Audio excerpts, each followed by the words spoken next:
you don't know how long I've been waiting to start the stream so I could. Oh, baby. Torpedoes of Guinness. Hello. Good morning. Merry Christmas. I had to call the boss up. It's like, hey, boss, this is Hamster. I think I've had enough for the year. I'm just going to take time off, baby. He's like, understood. I get it. So anyway, good morning. It is 9:27 Central Time, United States of America. Now, I was going to dig up an older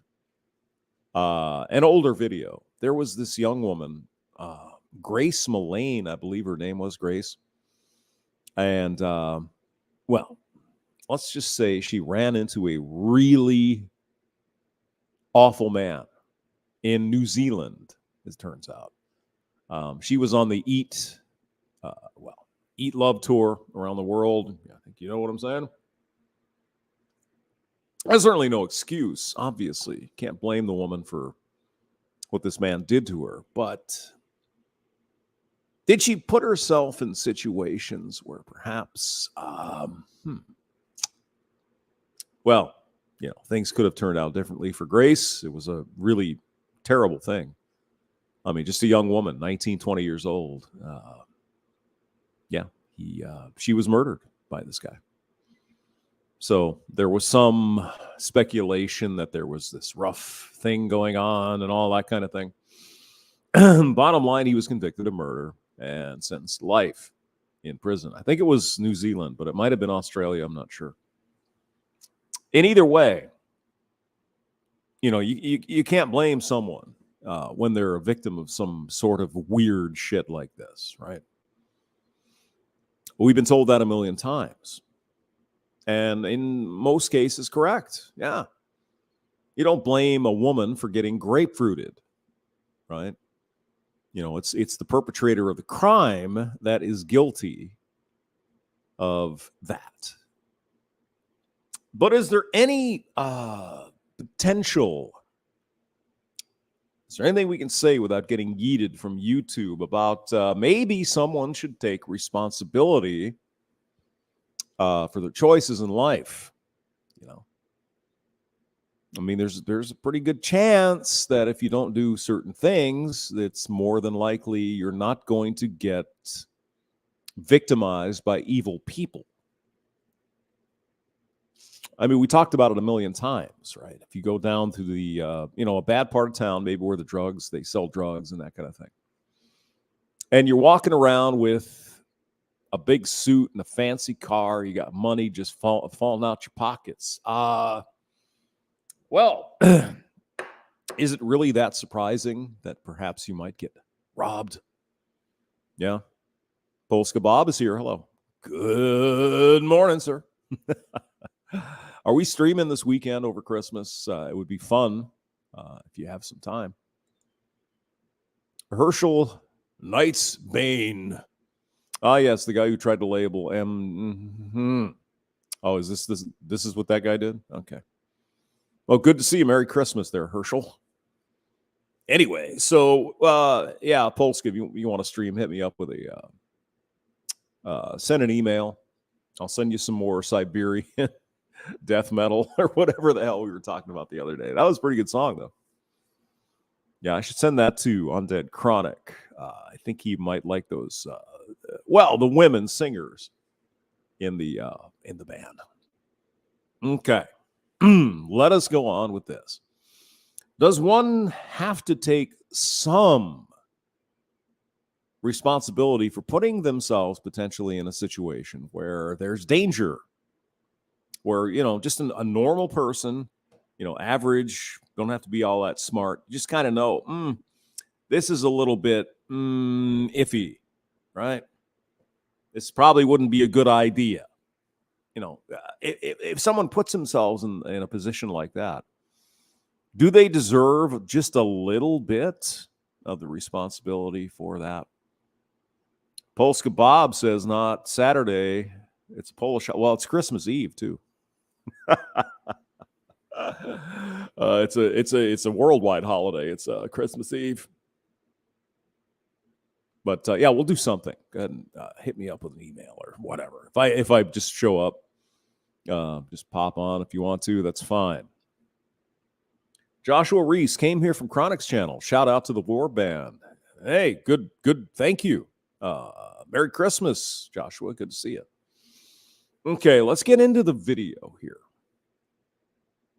And again, I don't think it's fair, obviously, to blame someone for getting murdered. That's ridiculous, or grapefruited or whatever. But are there some warning signs, perhaps, that could have been paid attention to? Yeah. Okay. This is Dr. Grande. Let's get into this here. This is Dr. Grande. Today's question is, can I analyze the case of Kelly Dwyer and Chris Zacco? Just a reminder, I'm not diagnosing anybody in this video, only speculating about what could be happening in a situation like this.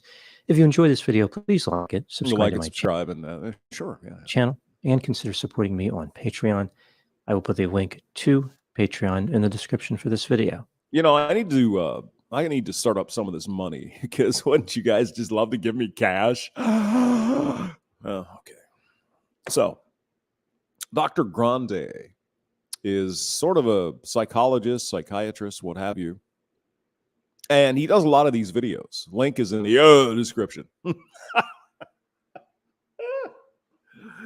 And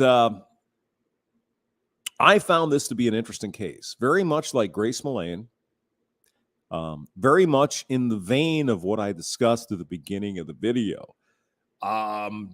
If you get yourself, if you choose to get into situations that could turn bad, it's not that you're to blame for what happens, but I mean, if you avoid those situations, it's less likely bad things are going to happen. See, now the fembots have successfully said that blah, blah, blah, blah, blah, you can't blame the victim. We're not. Blaming the victim is an interesting concept. Can you say the person should have been a little more responsible with what they did? Maybe they can't just do anything. There are bad people in the world, and it's a shame, and we feel sorry that bad things happen, but no. Fembots have successfully propagandized the society, believe that no matter what a girl does, nothing matters, shouldn't happen. It's not her fault, right? Nobody is saying it is, as far as I know.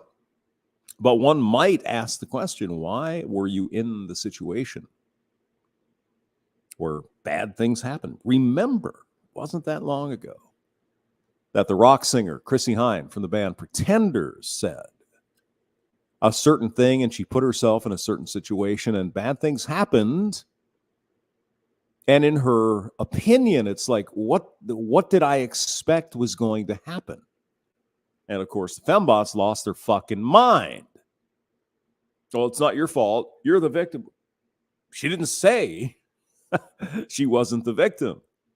Obviously, bad things happened to Chrissie Hynde with a group of bikers doing drugs. I think you can see these situations here. I mean, she's obviously not to blame for what happened to her, but she admitted it is kind of her responsibility for getting herself into that situation. You see how they've conveniently concatenated the two things? Because we should live in a consequence-free life if you're a woman. And I agree. Everybody should have, nothing like this bad stuff happening to them. That would be a 100% ideal world, utopia. Unfortunately, we live in a non-utopia where there are bad people. And bad people do bad things. Now, I've always wondered, where is this? I've heard you over the years. I'm sure you have too. Women have this bullshit detector. You know, oh, they know this stuff. They're smarter than that. They're, magical. They're unicorns. They know all this shit. I kind of wonder though, sometimes if the bullshit detector is malfunctioning in some women. Okay, let's go on. Go ahead. First, I'll look at the background of this case, move to the timeline of the crime, then offer my analysis. Again, Susan, Merry Christmas. I'm not blaming anyone for anything that happened to them. Knock, knock, knock, knock, YouTube. I'm just saying there are situations where one can put themselves in that probably isn't the best. That's it. Go on. Kelly Dwyer lived in Lincolnshire, Illinois, Okay. which is about an hour north of Chicago. Yes. 10,000 holes in Blackburn, Lincolnshire. Now, that's the measure of a real man right there, You can recite the entire freaking song, A Day in the Life from the Beatles. Your balls are the size of Jupiter, baby. Now, it's interesting that Dr. Grande here has a Shure mic here, this one, and a Rode squeegee thingy up here. Hey, it's okay. I mean, he's got a cactus over here, so, everything's good. From what I understand, it has a different pronunciation than Lincolnshire, England.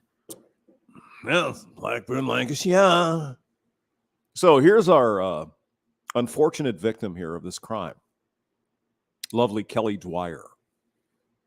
Very looks happy. She looks, just a normal woman.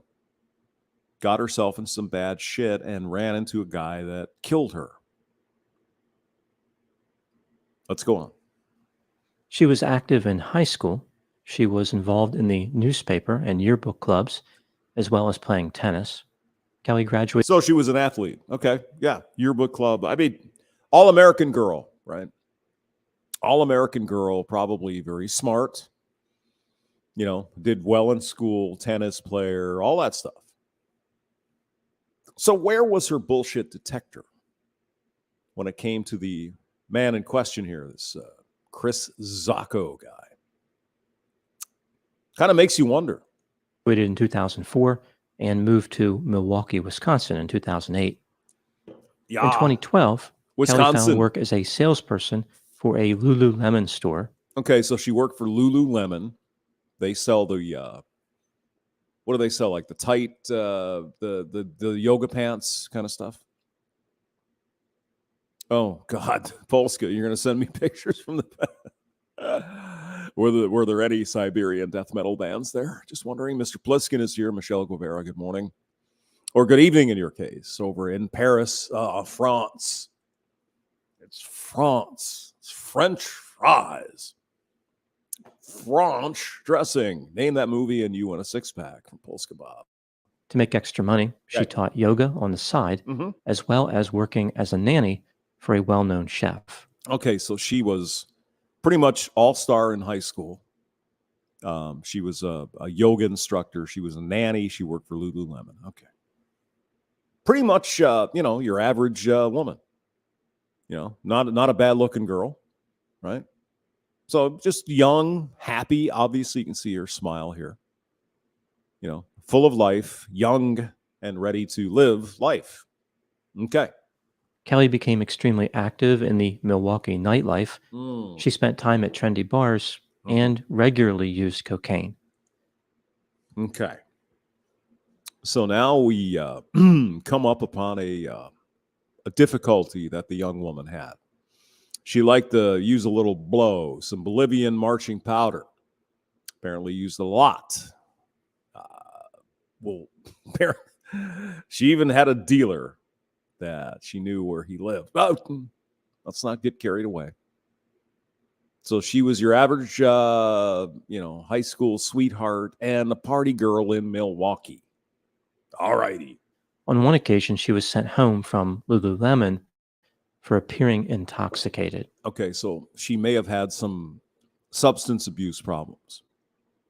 And I'm not putting that down. I'm drinking torpedoes of Guinness at the moment, and it's 9:30.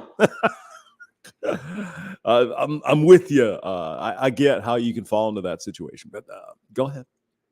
Kelly was on several dating websites during this time and was romantically active.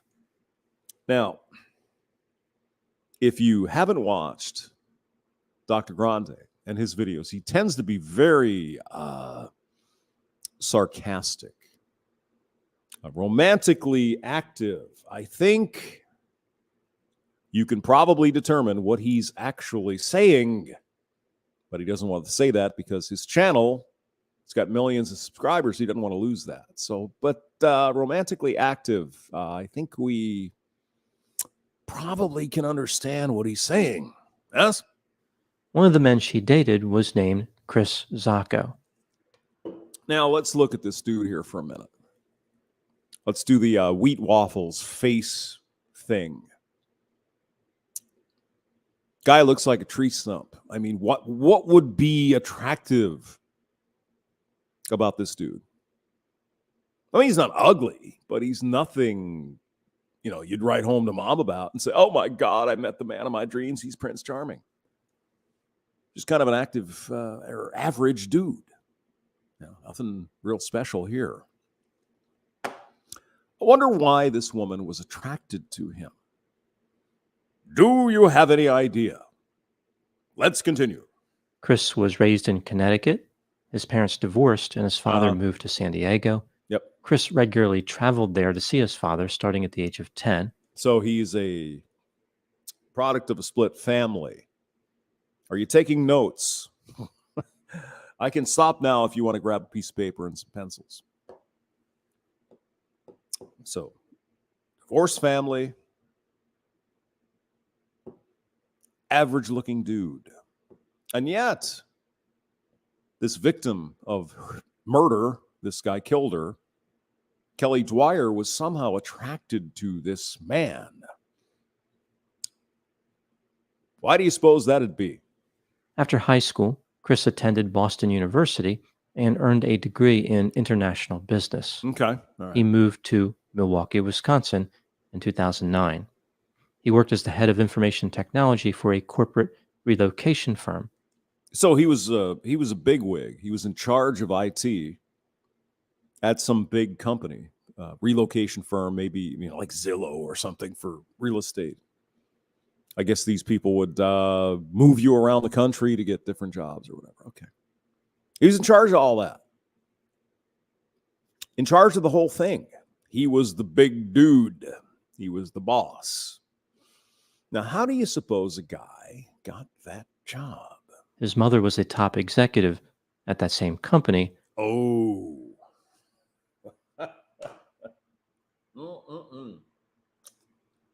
Spell it with me.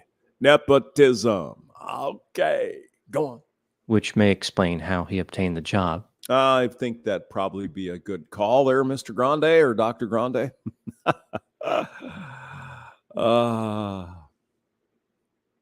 Yeah. I don't know if it's always the case, Herschel, but it certainly seems to be a pattern that these young girls, they get out of high school and college, whatever, and some of them get into some bad shit, like snorting cocaine. Probably not the best life choice that you could make. I've never touched the stuff. I don't want to touch the stuff. I want nothing to do with drugs. No. Now, why is that, Hamster? Well, Hamster, you're old enough to know that if you started doing blow, you'd fucking be in the gutter and homeless. Because Hamster likes to get fucked up, if you know what I mean. Okay. Let's go on. Kelly Dwyer was highly interested in Chris Zacco, but he seemed somewhat indifferent toward her. So the woman here that was murdered was interested in this dude. Okay. He would only call Kelly on occasion. Like a booty call.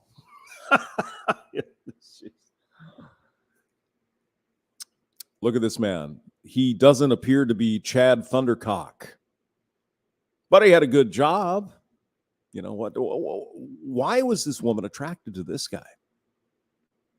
Let's continue. Describe their relationship as friends with benefits. Booty call. Yep, got it. Now moving to the timeline of the crime. On October 10, 2013, 27-year-old Kelly met. Okay, she was 27 at the time. That's certainly old enough to know better, isn't it? 38-year-old Chris. So he was 38, she was 27. I thought that was forbidden. No, it's not true. Women are not attracted to older guys, you perverts. Really? 11-year difference. Okay. All right. Go on. At his 18th floor apartment in Park Lafayette Towers. Okay, so he lives on the 18th floor in some fancy schmancy ass apartment building. Maybe that was helping attract her to this dude. Not long before 8 p.m., Yeah. Kelly and Chris drove to the apartment of her cocaine supplier. So Kelly knew where her dealer lived. Maybe that's a normal thing. I don't know. You know, I don't know anything about drugs. I don't do drugs, but I would think you meet your dealer on the corner in front of a bar and get your bag or whatever. I don't know about this stuff, honestly.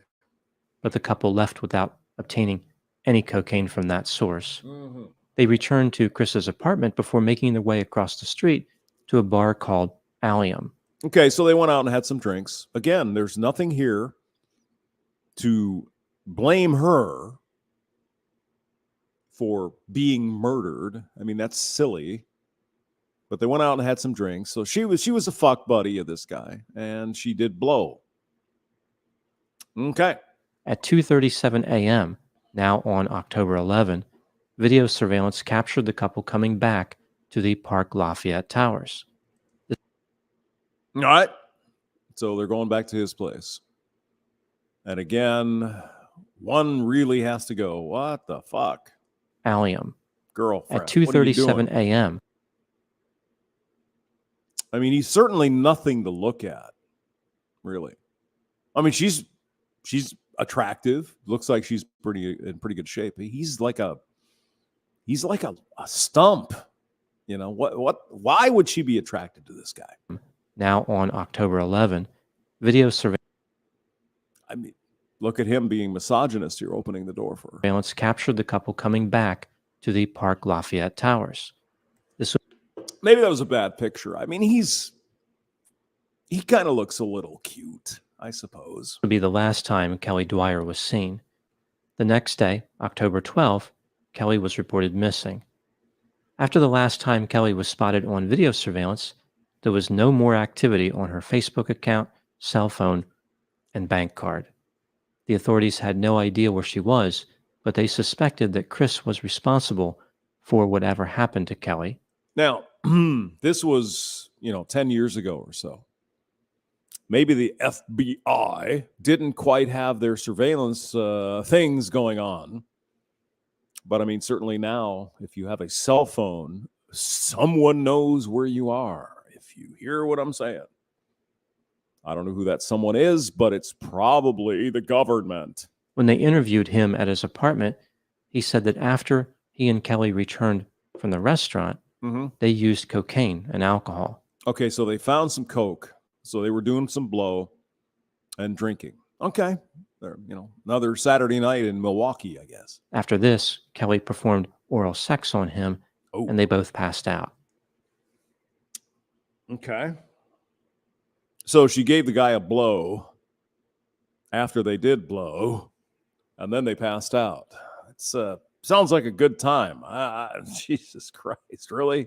She left the apartment at around 9 a.m. Now, I know a couple of women, Barb, Carrie, some other chicks. They have good bullshit detectors. They do. Now, maybe they've been burned a couple times. I don't know that. But whatever happened, they developed their bullshit detector. You see what I'm saying? Go on. The police weren't buying Chris's story. They were able to obtain a search warrant because Chris mentioned illegal drugs. Yeah. Listen to this, guys. On October 17, the police found marijuana, cocaine, oxycodone, and hydrocodone in Chris's apartment. Okay, well, I mean, I have hydro here somewhere. I don't take it because it doesn't work, and I'm not interested in being addicted to a serious hard drug. I'd rather not. But I do have it here somewhere in the apartment. I don't know where it is. In addition, they found shower curtain hooks with no shower curtain. There were pieces of the shower curtain still on the hooks. As if the shower curtain was torn off for some reason. Okay. Like the shower curtain had been ripped off. Yep. Dear Parkinson's community, when you get diagnosed with Parkinson's, hey Jim, I hope everything works out for you, but we're going to do a video now. Perhaps Chris made an overly enthusiastic exit from the shower one day, or he used the shower curtain to transport a body. So the shower curtain was ripped off. Now here's where it gets even more interesting. Now you saw the guy.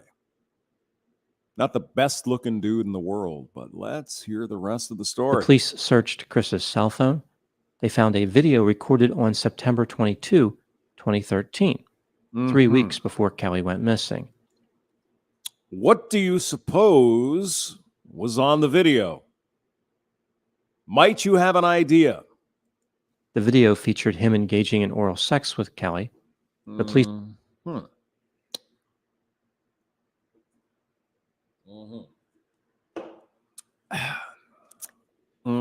described the activity as aggressive. Kelly was blindfolded and choking. It wasn't. So she was into the slap and tickle, but just a little bit more than that. BDSM stuff. Yeah. Clear from the video if she was conscious or had any idea that she was being recorded. A cadaver dog named Molly was brought in by the police. Molly alerted to the scent of human remains in the apartment and in several locations around the apartment building. In addition, Molly alerted to the trunk of Chris's 2011 Audi S4. So he had a fancy car, he had a fancy apartment, and he was into a little bit of bondage activity. No red flags here, people. No, women have bullshit detectors that are spot on. On October 26, Chris was charged with 5 counts related to drugs, but not charged in connection with Kelly's disappearance.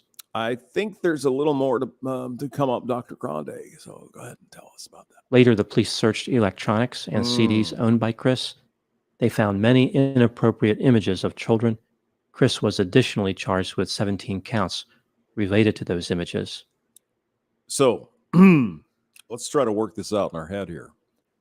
Not a very pretty boy. He's into a little bit of slap and tickle. And he's got kitty corn on his computer. Now, call me crazy. Do you guys know anyone who has kitty corn on their computer? I certainly don't. I don't know anyone who has kitty corn on their computer. And yet he managed to get a lot of girlfriends. This guy right here. Go on.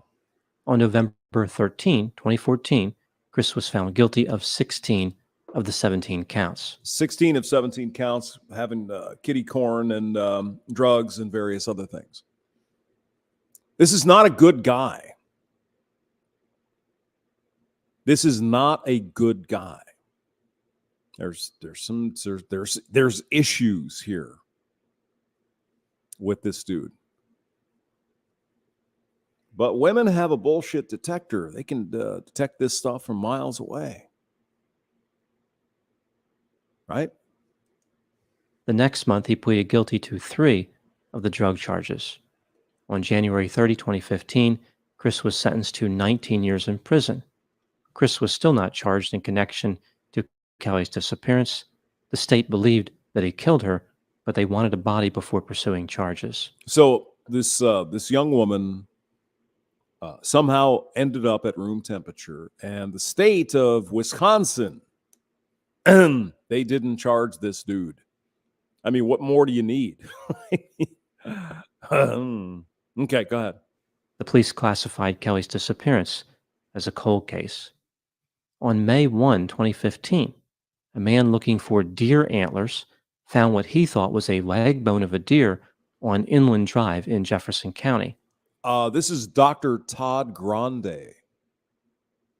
Somebody asked the question. Dr. Todd Grande, biased confirmations. So, yeah, you can look up Dr. Todd Grande. There's a link in the description as well for the video. So if you want to go there, that'd be good. Good to see you, though. Merry Christmas. All right, let's go on with the story. 45 miles west of Milwaukee. After moving closer to the remains and seeing a human skull, the man notified the authorities. On May 7, the police identified the remains as belonging to Kelly. They opened a homicide investigation. I mean, it's just so sad. You know, young woman, again, 27, hanging out with this fucking douchebag. And he offed her. He killed her. Wow. They believed that Chris murdered Kelly, but they were not in a hurry to charge him because they knew that his travel plans were somewhat restricted. Yeah, he was in jail. He wasn't going anywhere for 20 years for kitty corn. Kitty corn, people. This guy was a fucking douchebag. And he probably still is. Again, he was still in prison. The police believe that the recording that Chris had made involving sex with Kelly revealed his method for killing her. They thought that on the day Kelly disappeared, Chris may have been engaging in the same type of sex act with her, except this time she died. Yep. The police talked to other women who had dated Chris. These women confirmed that this was part of a pattern of his behavior. Now, you notice what Dr. Grande said right there. They talked to other women who dated this douchebag. Other women. In a normal situation, this guy wouldn't get any pussy. So what was different about him? Oh, he was so charming and everything. Could have been the penthouse apartment and the fucking huge job at some company his mom owned. Maybe. One woman specifically said that Chris did not follow safety rules for dominant and submissive role-playing. On May 8, 2017, 2 years and 1 day after Kelly's remains were identified, Chris was charged with first-degree reckless homicide, hiding a corpse, and strangulation and suffocation.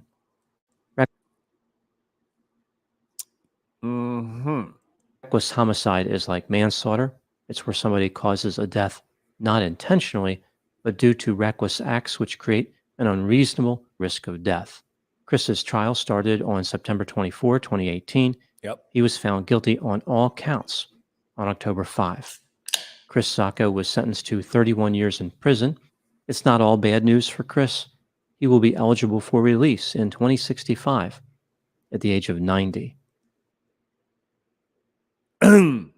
So at the very least, this fucking scumbag basically is sentenced to life in prison for killing this young woman and kitty corn and various other things. At the very least. But why does this stuff happen? Why do women fall for this bullshit? Why? You don't know. Now, some women don't. Right? They're naive and they're young and whatever. For example, I mean, I knew Barbara Ann when she was what the hell was she? 17? I don't know. It was a long time ago. Even then, she knew the score, right? Sort of. You don't deal with this bullshit. You don't go out there and hang out with these fucking losers. Maybe it's a thing that doesn't happen to all women. They don't get this magical power, and they just go on with life, and everything's fine and everything. This woman, Kelly Dwyer, 27, was killed, murdered perhaps by this fucking scumbag. How could you not know? Guy was into kitty porn. Guy was in all kinds of weird shit, drugs, all kinds of, and you still fuck the dude. And he isn't even that good looking. I mean, come on now. Bias confirmations says women judge men based on how excited.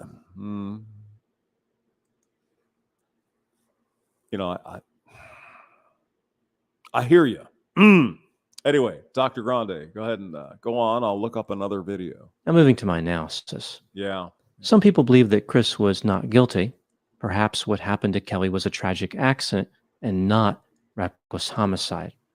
The strangulation and suffocation charge was not connected to Kelly's death. Rather, it came from the video Chris captured on his phone 3 weeks before Kelly went missing. There's little question that Chris was guilty of that particular charge, so I will not include that charge in my analysis.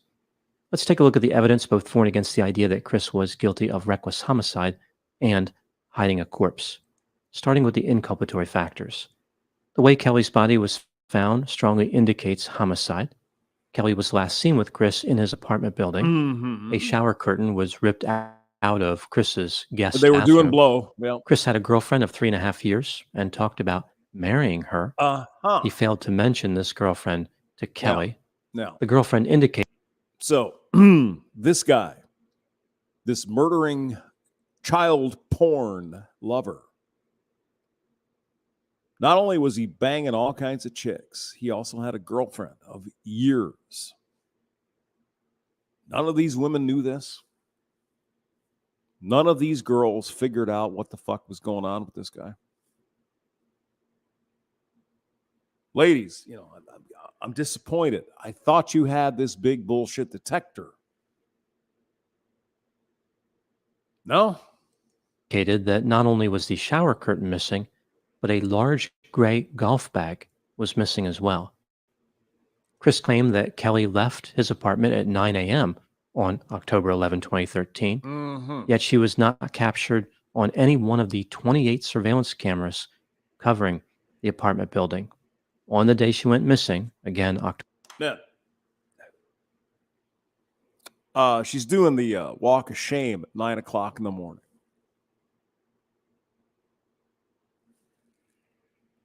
October 11.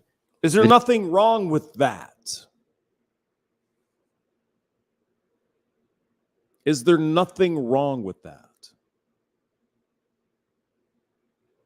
Again, not blaming the woman. It's not her fault that this guy murdered her. But come on now. Isn't there some an iota of responsibility here? All right, let's go on to the Grace Mullane case. Whoops. There, I did it again. Oh, you're such a dumbass. I know. Yeah. Grace Mullane was on the Eat, Pray, and Fuck tour around the world after college, right? And bad things, horrible things happened to this woman. Why?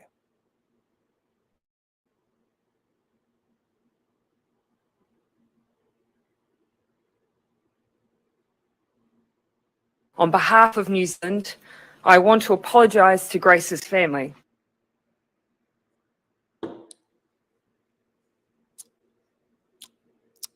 Yep. Your daughter should have been safe here, and she wasn't. This and I'm apparently sorry is the, for that. Prime Minister of New Zealand. But let's not talk about the stupid decisions. Not to say that Grace Mullane is responsible for this guy that murdered her, killed her. Is there any red flags that a normal person might look at and say, this is kind of fucked up? Nah, I don't think so. Nope, nothing. I think we're going to get a copyright strike on this one, so I'm going to have to interrupt and do a banana.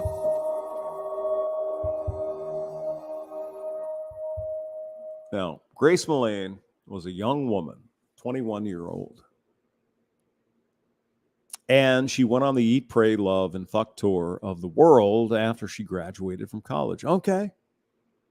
Well, if that's your thing, right? And evidently, Grace was also into a little bit of slap and tickle. And that was the excuse this fucking murdering cunt used. Oh, well, we were doing this thing and I just choked her too much. Really? Don't you know of a safe word if you're into that? There's a safe word, isn't there? That's what I've heard. I've never been into this stuff, but okay. Isn't there a safe word? You know, Armageddon, whatever the fuck it is. So this murdering fuck killed this poor young woman. But is there anything you can think of off the top of your head? Is there anything that Grace, God bless her soul, may have done to put herself in positions where bad things could happen? Do we have any ideas here?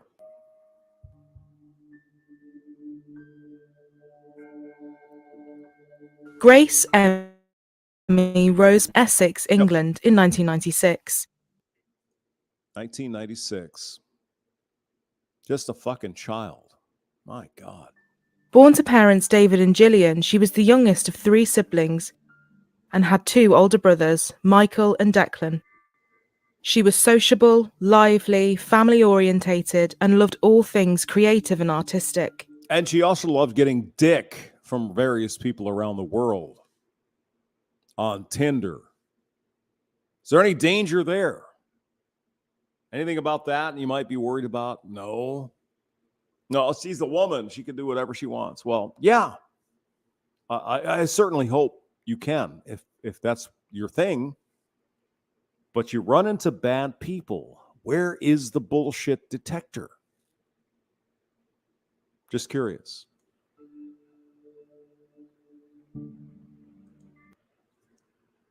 Looks like she had some talent here. Pretty good stuff. I like it. I like this one especially here. I wonder if this was saying something. Go on. Grace attended the University of Lincoln and graduated with a degree in advertising and marketing. She was excited for a new adventure before she started the next phase of her life. That's certainly one way to put it, yes. She was excited for a new adventure, riding the cocks of the world. And yes, I am blaming her for that. And her parents and her brothers. You don't let the girls run fucking wild, because bad things can happen. Go on. She had saved up for a year-long backpacking tour after her graduation. Mm-hmm. Again, that's certainly one way to put it, isn't it? A backpacking tour. Right. Grace was described as compassionate and caring, and before she left for her trip, she cut her long hair off and donated it to the Little Princess Trust. Again, there's nothing here that's bad. I mean, she seemed like a really nice woman. You know, cut off those ginger locks, give it to the cancer victims or whatever. That's great. But then what?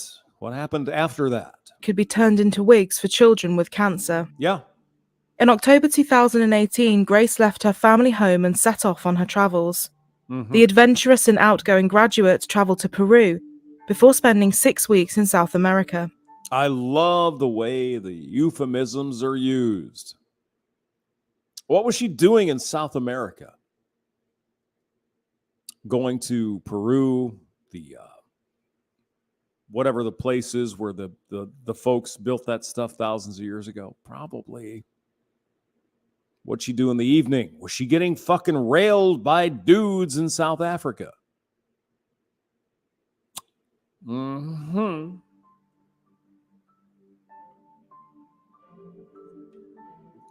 She met up with other travelers along the way. Oh, And I'm certain she did. Yeah. Was keen to share her journey with everyone back home.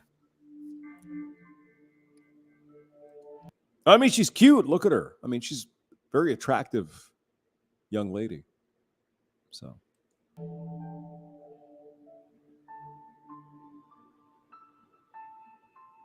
On November 19th, 21-year-old Grace arrived in New Zealand alone, and It was New Zealand, yeah. 11 days later, she reached Auckland. She checked into a hostel called the Base Backpackers on Queen Street, sharing a room with some other travellers. Mm-hmm. Okay. This is where the young kids like, I don't want to share a room with anyone. I just want my own fucking room. I understand. You're 21. You know, you don't care anymore about that. Saturday evening, December 1st, 2018, Grace left the hostel just before 6 p.m. and headed out into the city centre. Mm-hmm. Are we going to mention the Tinder? Just curious. We're going to talk about that? No. Dressed in a knee-length black dress, white shoes and carrying a small handbag, she had made plans to meet someone she had matched with on Tinder. On Tinder. Mm-hmm. Initially, Grace didn't seem too sure on meeting up, but after some more talk... Let's look at this. Hey, Grace, how are you? Much planned for your weekend? Hey, I'm good. And it's actually my birthday tomorrow, but I have no plans. Oh, happy fucking birthday. Much planned this evening then? Thank you, I haven't. Talking, her and her date eventually made a plan to get some drinks. Mm-hmm. Mm-hmm. So, young Grace, God bless her soul, went around the world on Tinder, fucking everyone she could get her hands on. Now, I'm not going to bitch about that too much. I mean, if that's what you want to do with your life, you know, go ahead. But she met the wrong dude here. This guy was a fucking murdering cunt. It's a shame, really. Mm-hmm. I haven't said yes yet. This is the murdering cunt. Not Grace. No, this fucking dude. And she felt, look at the time. 23:52:58. Greenwich Mean Time. Well, I don't know what time that is in Australia, but that sounds late to me. Go on.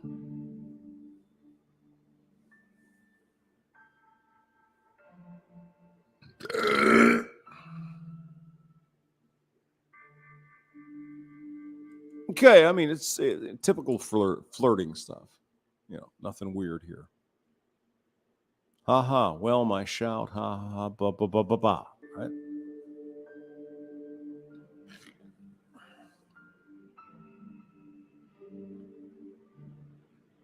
So here's Grace and the murdering fucking cunt right here. This guy. Grace met her date at a place called Sky City, an entertainment complex with bars, restaurants and a casino. Again, I'm not putting down the woman for wanting to sow her oats here. But the lady, you gotta watch out for these people. There's no way that Grace knew that this fucking guy was going to kill her. You got to be careful. Got to at least use your fucking brain a little bit, you know? Obviously, this is Christmas time. There's the Christmas tree in New Zealand there. Mm-hmm. Here we go. So it looks like a typical date, right? Let's order some appetizers and drinks and stuff. Cool. All right, good. Grace had been sending messages to her friend Amina back home saying, "I click with him so well. He's an oil manager. He lives in a hotel." By the way, he fucking lied about it all. Everything he said was a fucking lie. Everything. And poor Grace here, the victim of this murder, didn't fucking get it. Is Hamster blaming this woman for getting murdered? No. But Jesus effing Christ. How many fucking more red flags do you have to have here? Go on. By all accounts, the evening appeared to be going well. There's another dude. You see another dude hitting on her there. It's fucking New Zealand cunts. You know. Okay. Give me a drink. Give me a pub, a beer, a glass of lager or something. Oh, there you go. Grace had been sending messages to her friend Amina back home saying, "I click with him so well. He's an oil manager. He lives in a hotel." Look at this guy.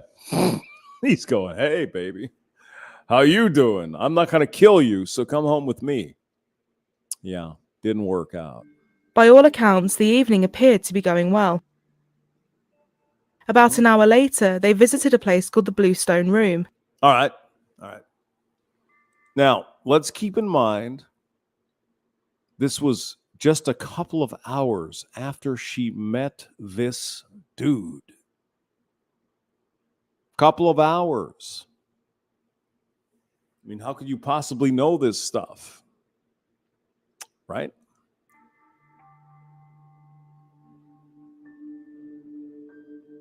All right.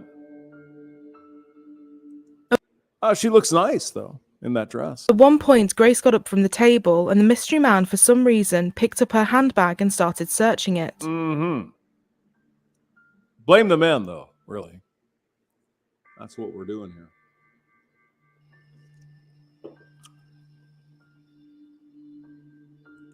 Yeah, he was looking for some cash. Understood it. But he wasn't saying, "I'm going to murder you." Grace, unfortunately, left that to the man she went home and fucked. Go on. But just after 9:30 p.m., they both left the bar arm in arm and headed down the street. And we don't put in the actual stuff they were doing: smoking weed, doing blow, getting drunk, etc. Is that Grace's fault? No. But do you not know this guy is a fucking weirdo? How could you not know that? I have no idea.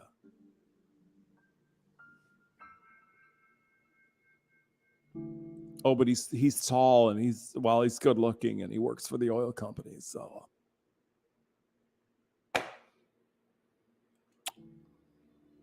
The next day was Sunday, December 2nd, and it was Grace's 22nd birthday. Her family... And the guy fucking murdered her.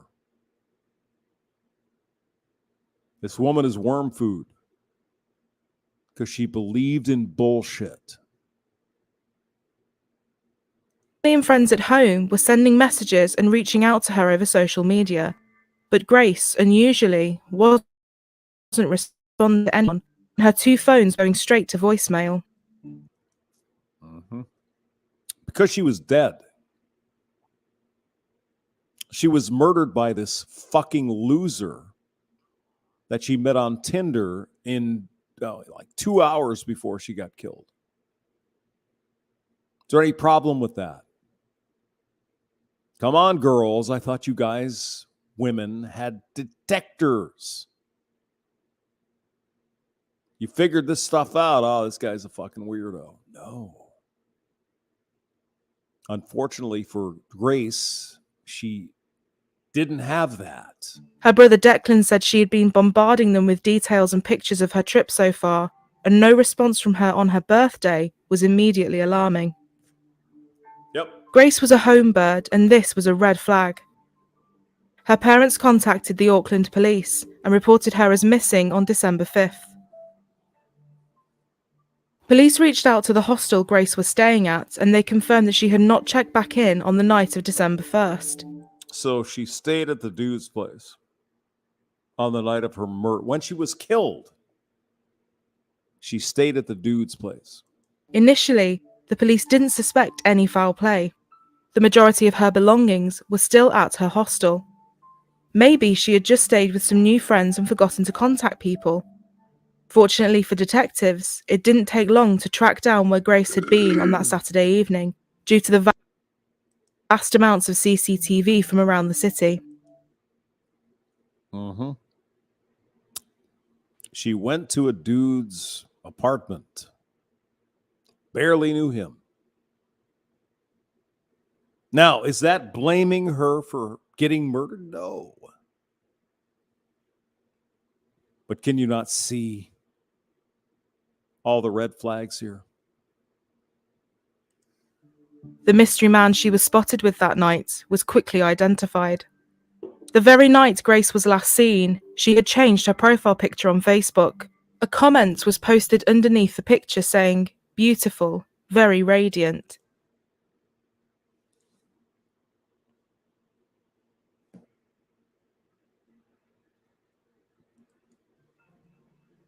The person that commented was also the Tinder date seen drinking with Grace. This man was Jesse Kempson, who was currently residing at the City Life Hotel in Auckland. Jesse had written a post prior to the comment which caught more attention.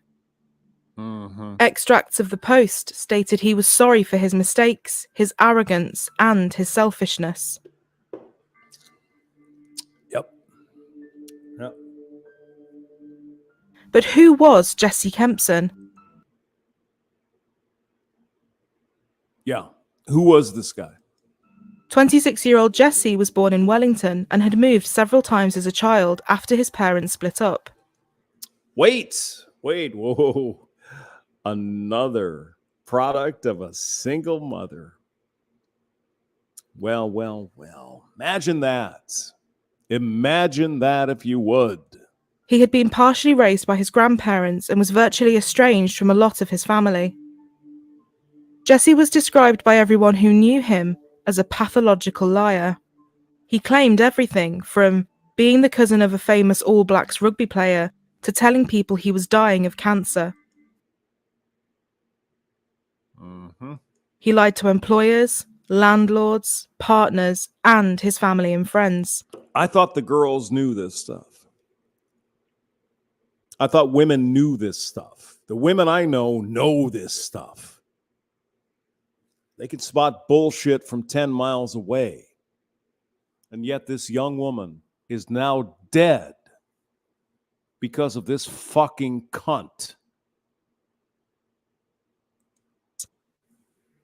Time and again, Jesse's fake world caught up with him, and he was frequently evicted from his flats and lost jobs due to his compulsive lying. Imagine that. Imagine that. A former landlord of Jesse said he had claimed to be a professional softball player who had been signed up by New Zealand's national softball team, the Black Sox. Not true. It was bullshit. All of it was bullshit. And yet this young woman, Grace Mullane, fell for it. And she paid with her life. He'd lie and say he was waiting on contract money, but after 8 weeks of excuses, the landlord contacted the Black Sox management. And again, Jesse's lies were exposed. He told his landlord at the City Life Hotel that he was a top manager for Woolworths. In reality, his rent was being paid by state benefits. Shocking. Who could have ever guessed? Jesse's last job was in telephone sales. This also ended in a dismissal due to his lies, and this all happened on the very day he met Grace Mullane on December 1st. Jesse was the last known person seen with Grace that night, and police knew he was the man they needed to help fill in the gaps. The same day Grace was reported missing on December 5th, Jessie was asked to come into the station to answer some routine questions.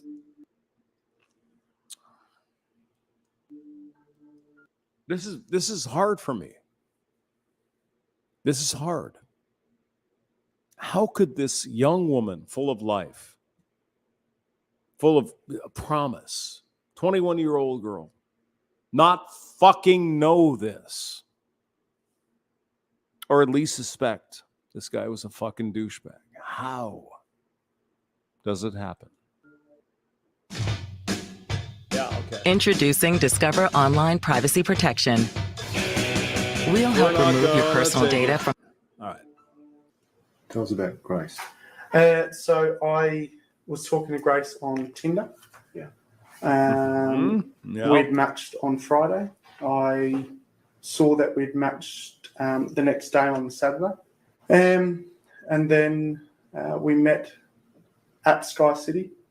And then we decided that we were going up to Andy's Burger Bar, which is on the first floor.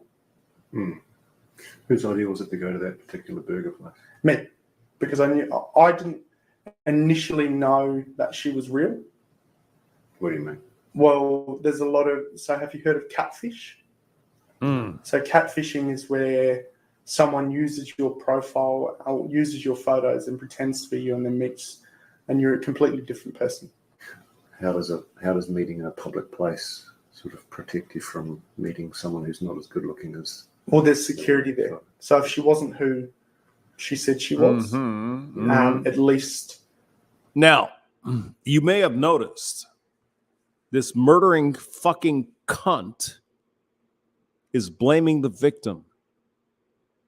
You may have picked that out. If you didn't, I'm pointing it out for you. He's blaming her. In my mind, I'd feel safe.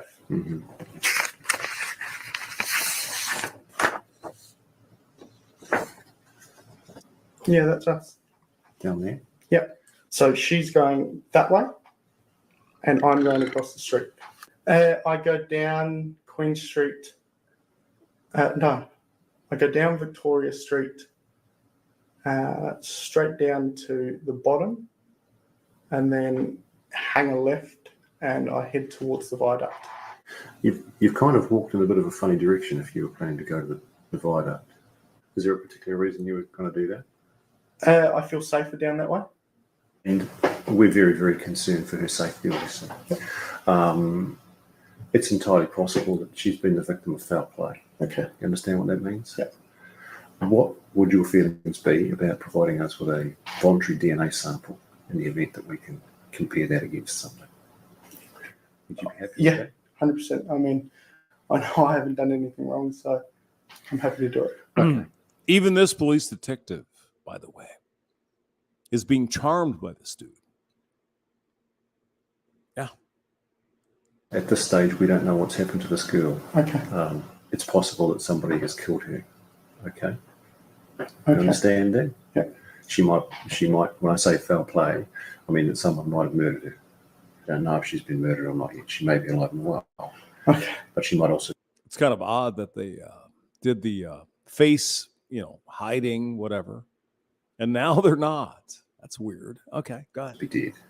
Okay. They do things down there in New Zealand we don't know about up here in America. And it could be that you've done it.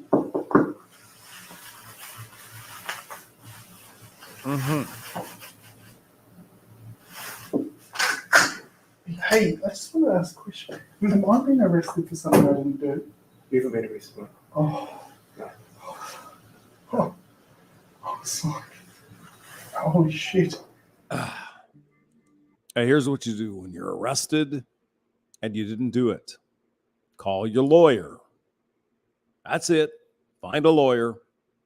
Let the lawyer speak for you. That's it. This guy did not do that. I wonder why. He said nothing out of the ordinary had happened that night. The date had ended nicely with a hug, a kiss on the cheek, and a plan for the following day. Before the pair turned out it wasn't quite just a kiss on the cheek there, sweetie. eventually parted ways at around 10 p.m. No. No. He said he had tried to message her the next day on Tinder, but noticed that Grace had unmatched him, and that was where his encounters with her abruptly ended. You mean when Grace's carcass was rotting in his hotel room?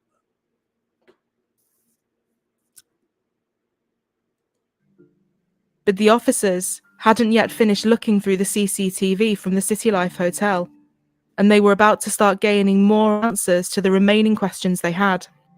A sinister and disturbing picture was slowly being put together. Yep.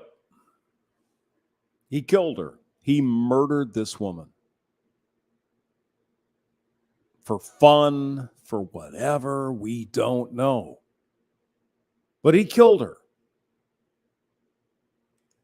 And almost 6 terabytes of CCTV data were being analysed. Okay. Despite Jesse saying they parted ways on the street, they were both seen arriving at the City Life Hotel, arm in arm. They exited the lift together on Jesse's floor. But Grace was never seen leaving the building. Because he put her in a fucking suitcase and dragged her out to a fucking park. He killed her, murdered this woman, and dragged her out to a national park in Australia or New Zealand. The morning after, on what was Grace's birthday, cameras did pick up Jesse leaving the hotel. They followed him over the coming hours, tracking his every move. He left the hotel in the morning and went shopping to buy a suitcase. Yep. Yes, he did.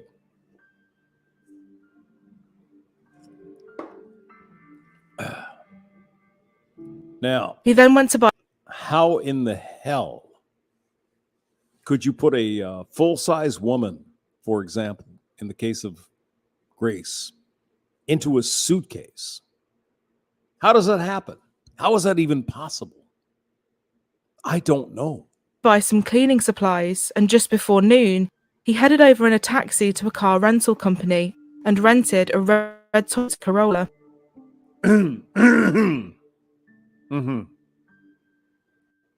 Yep. Several hours later, Jesse met with another woman he had engaged with on Tinder. She later reported that he had some disturbing conversations with her. Now, again, we're looking at this guy.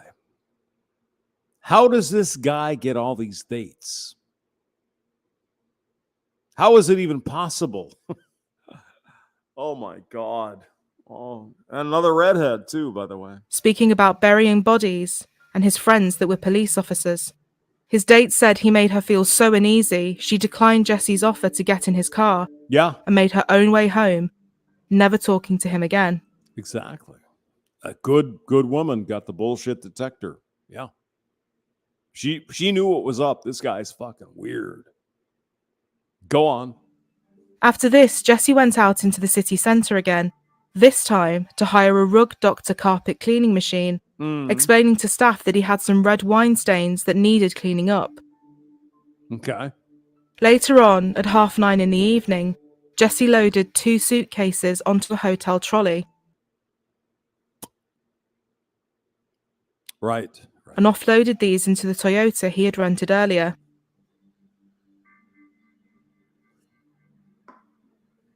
So, to sum up the situation, this cunt killed Grace and stuffed her in a suitcase and brought her out to some national park in New Zealand, as we will shortly hear.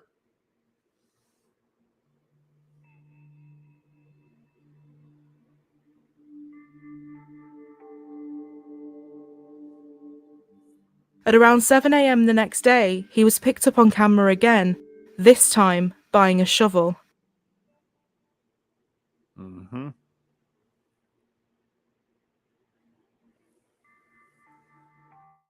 And 2 hours later, he was spotted power washing the car. He then returned the car to the rental company, and it was subsequently rented out by someone else. On the 5th of December, the day Grace was reported missing, Jesse was seen visiting various locations and dumping things in bins. Yep. Police arrived at the City Life Hotel looking to talk to him. Just as they reached the front desk, Jesse returned to the hotel himself.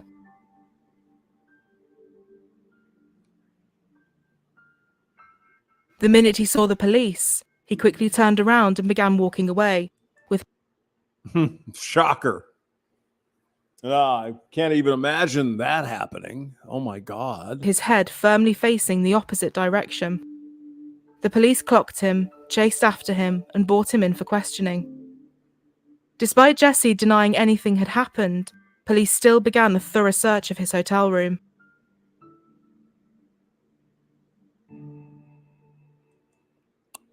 This is pretty tough to watch. So if you're sensitive about this, you might want to check out here. This is really bad. Go on. Tonight with a public appeal for missing British backpacker Grace Millane. A short time ago, police held a press conference to appeal for sightings of the 22-year-old who has not been seen since 7:15 p.m. on Saturday night. On December 7th, David, Grace's father, was now in Auckland. He made an emotional plea for help. Yep. I'm David Millane, Grace's dad.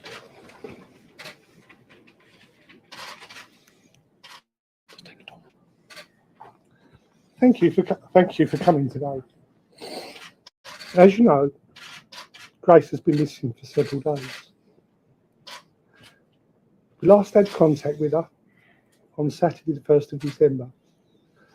And as a family, we've been extremely concerned for her welfare. Grace is a lovely, outgoing, fun-loving, family-orientated daughter.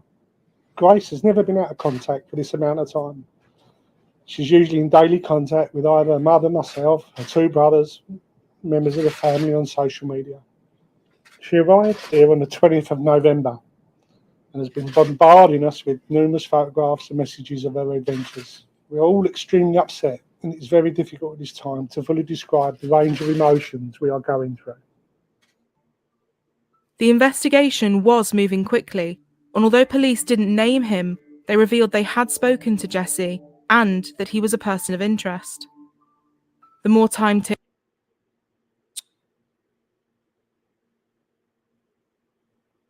22.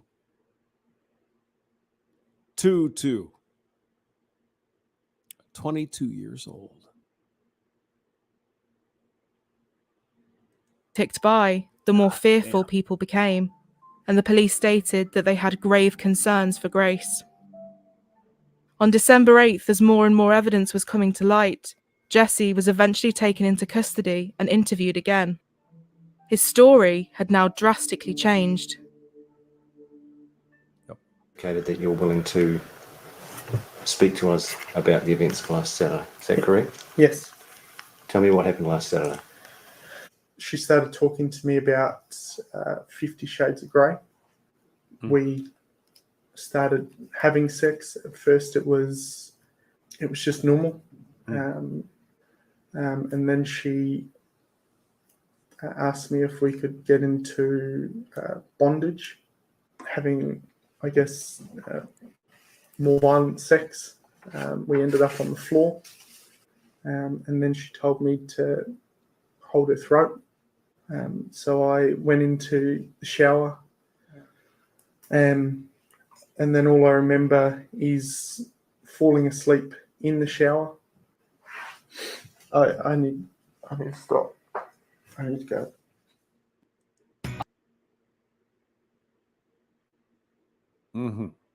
I was down. Talk to me about Rubelsis. Ask your healthcare provider about Rubelsis today.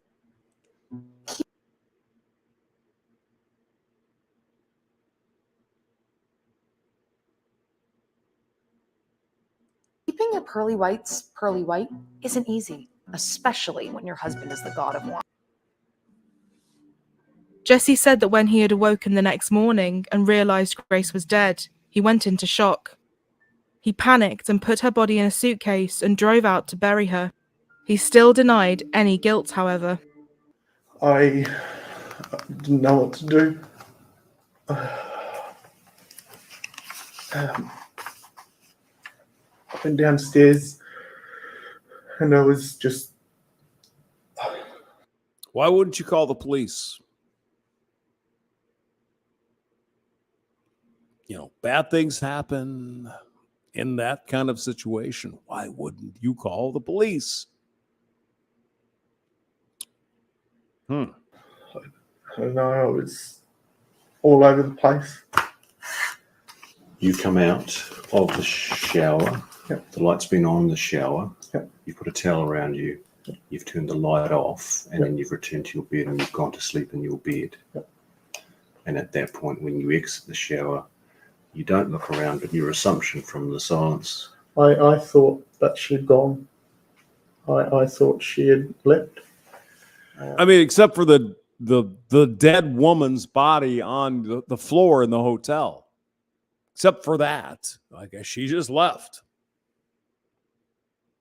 No one believes this. It's all bullshit. The poor woman was murdered, for God's sake. We're going to head out of here very, very soon, and you're going to take us to where you've buried her. Yeah. She will likely be exhumed tomorrow. Okay. At some point, and after that, a pathologist, a specialist doctor, will perform a post-mortem. Yeah. They're very skilled at establishing people's causes of death. Do you understand that? Yeah. Did you kill Grace Mullane? Okay. He's fucking lying. You can see by his fucking body. He lying. Look at this Pathologist, shit. specialist doctor will perform a post-mortem. Yeah. They're very Watch skilled this. at establishing people's causes of death. Do you understand that? Yeah. Did you kill Grace Mullane? Look at the eyeballs. Yes, you did. This man knows it. Everyone knows you killed this young woman. The fuck, dude? Come on now. Okay. Jesse Kempson, you're under arrest for the murder of Grace Mullane. The forensic search of Jesse's room added more to the already disturbing story. Despite Jesse's attempts to clean up, Grace's blood covered the floor of the hotel room.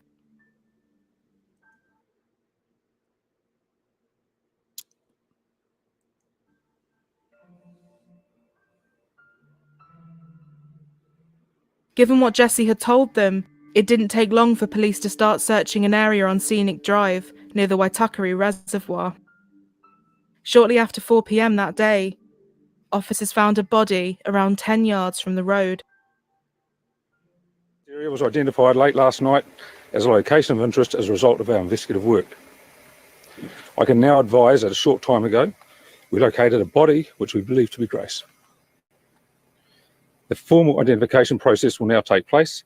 However, based on the evidence we have gathered over the past few days, we expect that this is Grace. The focus now is to piece together exactly what happened to a young girl who came to New Zealand on her OE. Obviously, this brings the search for Grace to an end. It is an unbearable time for the Mullane family, and our hearts go out to them. Any father, any parent in this situation will struggle. Yeah, I feel for my other daughter in her 20s. So, yeah, we're putting a lot of support around him. It's difficult because he's here with a brother from England and the rest of the family are back home. DI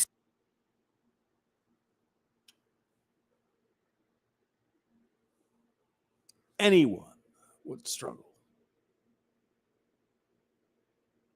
My fellow human, my next door neighbor, gets done like this, I'd be crying. Scott Beard had been heading the investigation and was working closely with the Mullane family. For him and his team that had been hoping to find Grace safe and well and bring good news to the family, it was clear how much of a painful moment this was for everyone involved in the search. The grief was shared throughout the nation. Yep. Thousands of people paid tribute to Grace and held vigils.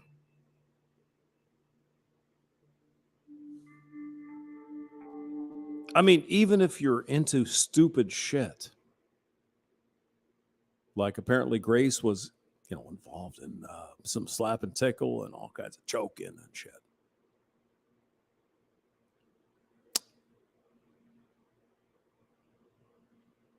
It's not an excuse.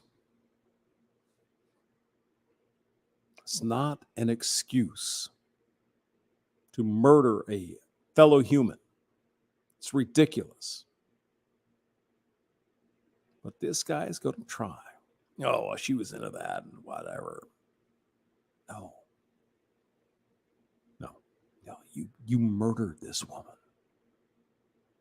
You fucking evil cunt.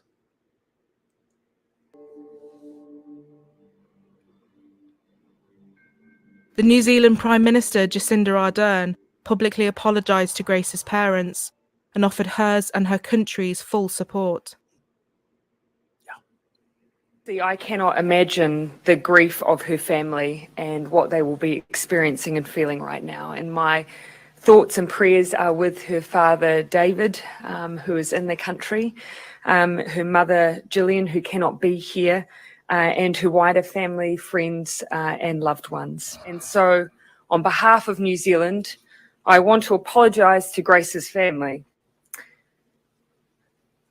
Your daughter should have been safe here, and she wasn't, and I'm sorry for that.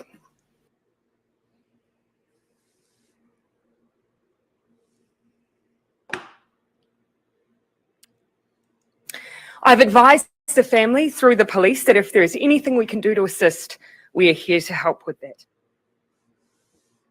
Following this, Jesse Kempson was formally charged with the murder of Grace Mullane. On December 10th, just 5 days after Grace was reported missing, Jesse appeared in court in Auckland. He was granted an interim name suppression to ensure a fair trial, which is why so much of his interview footage was blurred out for a long time. Following an autopsy, a pathologist confirmed that Grace had been strangled and had bruises on her arms and chest, consistent with being pinned down. Considerable force would have been required, and the pressure on her neck must have lasted between 4 and 5 minutes to be enough to kill her. At around 1:30 a.m. on Sunday, as Grace lay dead in his room, Jesse carried out a number of internet searches. Using his phone, he looked up hottest fire, flesh-eating birds, and Waitakere Ranges, the location where he would later try to bury Grace's body. After this, he trawled through a pornography site. He then took several intimate photos of Grace's dead body.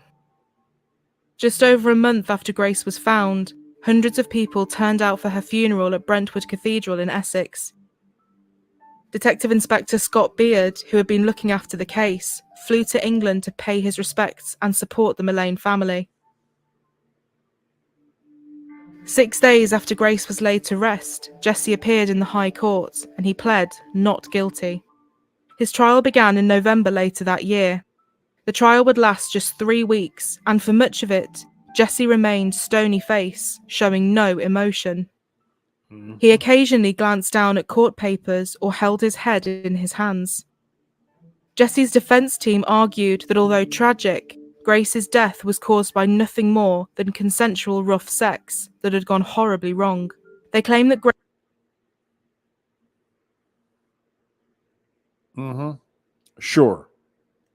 had engaged in sexual encounters like this before meeting Jesse, and this time it had been a tragic case of sexual misadventure. That much is true, actually. Grace liked it rough. That's in the court record. She liked a little bit of that. Said that Jesse had simply panicked and attempted to hide Grace's body after he realised the sexual encounter had accidentally taken her life. The defence case is that this is not a murder. And that's still, I say to you now, nothing has changed. It was an accidental death that took place in the context of sexual activities that, if done incorrectly by inexperienced and or intoxicated people, can go wrong. But the prosecution were already armed with a mountain of strong evidence and witnesses. They argued that Jesse did not panic, and this was not simply something that went wrong. It was very clearly deliberate and intentional. He murdered the woman. He murdered her. Without question. There's no doubt about that. They said that he had calmly and callously set about covering his tracks, creating what they called a labyrinth of storytelling and lies as he went. In this case, to have killed Grace Mullane, the defendant, gentleman over here at the back behind me, had to have had her under his grip, suffocating her, strangling her is probably the correct term. He murdered the woman. There's no question about that. For a total of 5 to 10 minutes, at some point of which she lost consciousness and would have become under his hand hold, unconscious and limp and lifeless, and he had to carry on. And if that's not reckless murder in this country, ladies and gentlemen, somebody will have to explain to me what is. Do you find it even after allegedly this fucking cunt said, oh, well, you know, we're just doing the rough thing. Well, what about after she passed out, dude? What are we talking about then? You kept choking her after she was already out. Sounds like murder to me. I don't know about you guys. the defendant, Jesse Shane Kempson, guilty or not guilty? Guilty. Despite his protests of innocence, on the 22nd of December 2019, after just 5 hours of deliberations, Jesse Kempson was found guilty of the murder of Grace Mullane. Jesse was sentenced to life in prison with a minimum non-parole period of 17 years. You are a large and powerful man. She was diminutive. In those circumstances, Ms. Mullane was particularly vulnerable. You were in a position of total physical dominance. On a daily basis, I torment myself over what you did to my Grace. The terror and pain she must have experienced at your hands. As a mother, This is her mother. Jesus Christ. I would have done anything to change places with her. I sit full of guilt, knowing I couldn't help her, but I should have been there. She died terrified and alone in a room with you. Health insurance commercial. Take one. Cut! Right. One more. I got this. Cut! 837.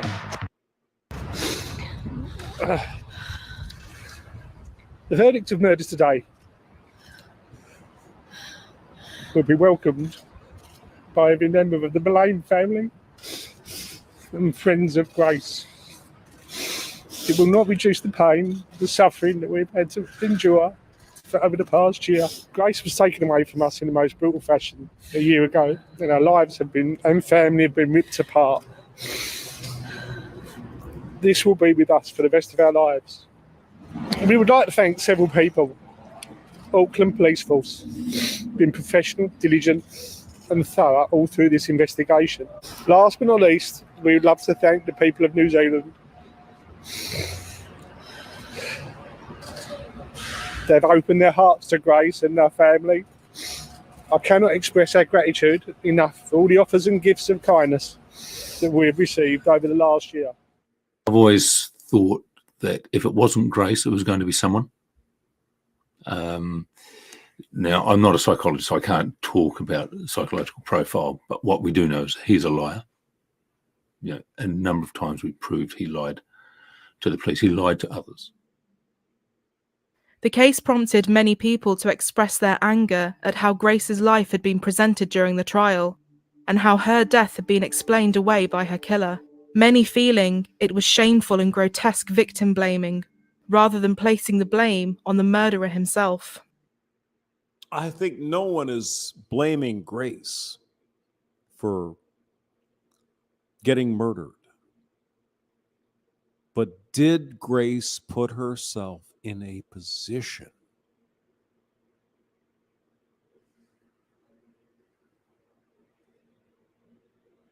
random dudes on fucking Tinder? Ladies, you know better. You know better than this. Don't do this. Don't. It should be safe. It should be clean. Should be everything's fine. But sometimes it ain't. Don't do this.